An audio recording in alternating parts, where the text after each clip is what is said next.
আমি কেমন মনে বলবো স্বামী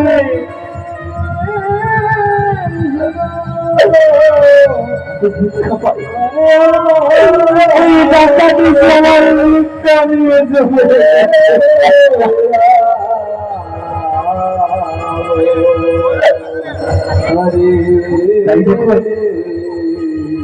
ভগবান যদি সত্যই কাউকে কিছু দেয় কেউ রুখতে পারে না, কারো ক্ষমতা হয় না। যদি ভগবান মনে করি আমি এই ভক্তকে এই জিনিস দেব, তবে আমার কোন শক্তি নেই পৃথিবীতে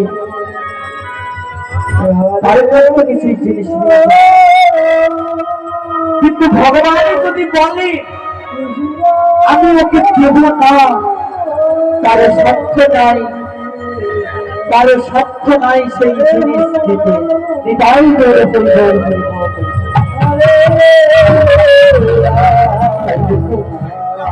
আজ স্বয়ং ভগবানের ছদ্মবেশ রূপে ধারণ করি আজ ধরা মায়ের কাছ থেকে আজ তার সমস্ত ভিক্ষার সম্পর্ক নিয়ে চলে গেছে।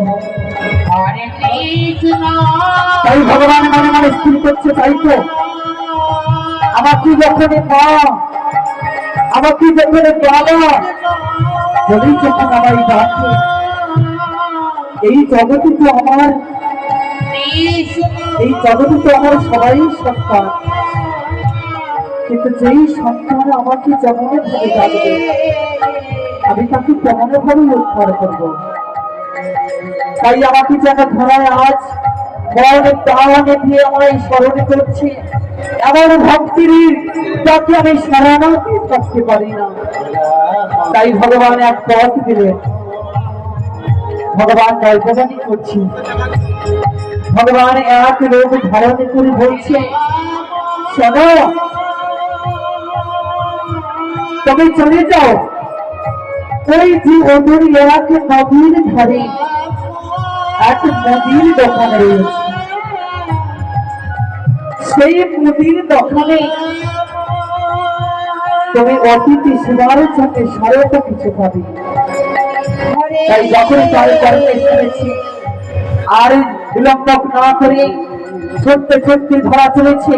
তাই তো আমাকে কি বলে গেল, ওই ধরা হারে কাঁদিস না, ওই যে আগে নদীর যমুনারে ধরে তোরে ছুটতে যেন সবজি তার তরে করে দিয়ে বসে আছি।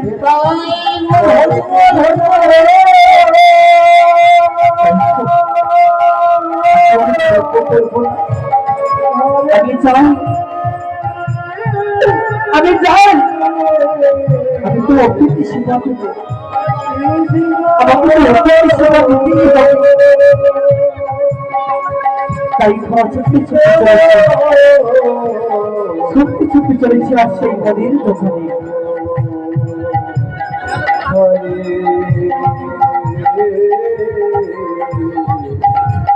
এদিকে এদিকে দেবাদিদেব মহাদেব, এদিকে দেবাদিদেব মহাদেব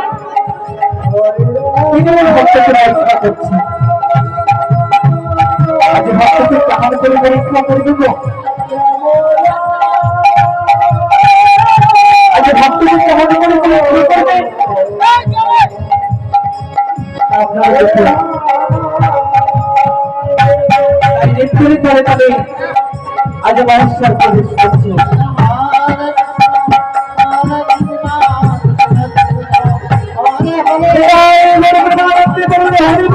হরি বল।